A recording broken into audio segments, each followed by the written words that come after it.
சொல்லி அடிக்கும் வில்லியாக திடீர் அறிவிப்பை வெளியிட்ட தவேக தலைவர் விஜய். ஓட்டு போடும் இயந்திரமாக மக்களை கருதும் அரசியல் கட்சிகளுக்கு அவர்களுக்கு தேர்தல் நேரத்தில் பணம் தந்து அவர்களிடம் தங்கள் கட்சிக்கு ஆதரவாக ஓட்டு பெற்று ஜெயிக்கிறார்கள். ஆனால் அந்த சில 100 1000 அடுத்த 5 ஆண்டுகளில் பல ஆயிரங்களாக தங்கள் தலையில்தான் சுமத்தப்படும் என்பதை அறியாத அந்த அப்பாவி மக்கள் ஒவ்வொரு முறையும் நம்பி ஓட்டு போட்டு ஏமாறுகிறார்கள். ஆனால் நடிகர் விஜய் பொறுத்தவரை வருகின்ற 2026 தேர்தலில் தமிழக வெற்றிக் கழகம் சார்பில் போட்டியிடும் அவர் மக்களிடம் பணத்தை கொடுத்து ஓட்டு கேட்கப் போவதில்லை. அவரது வெளிப்படையான அரசியல் நிர்வாகத்தை சொல்லி லஞ்சம் ஊழல் இல்லாத ஒரு நேர்மையான ஜனநாயக ஆட்சியை சொல்லித்தான் ஓட்டு கேட்கப் போகிறார்.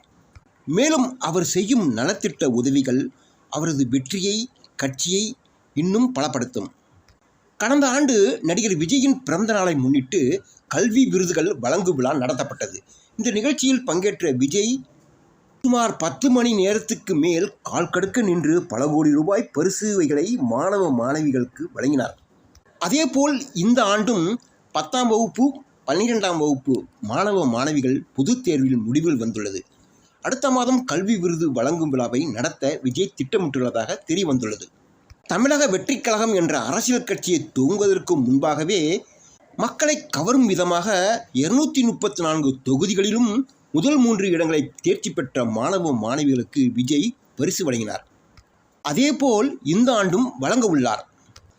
10ஆம் வகுப்பு 12ஆம் வகுப்பு பொதுத் தேர்வில் வெற்றி பெற்ற மாணவ செல்வங்களுக்கு அனைவருக்கும் நெஞ்சார்ந்த பாராட்டுகள்.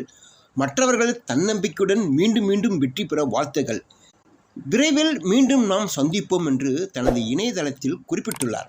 அதனால் இந்த ஆண்டு விஜய் அவர்கள் பிறந்த நாளையொட்டி கல்வி விருது வழங்கும் விழா நடைபெறும் என்று எதிர்பார்க்கப்படுகிறது. இதற்கான தேதி இடம் விரைவில் வெளியிடப்பட உள்ளது.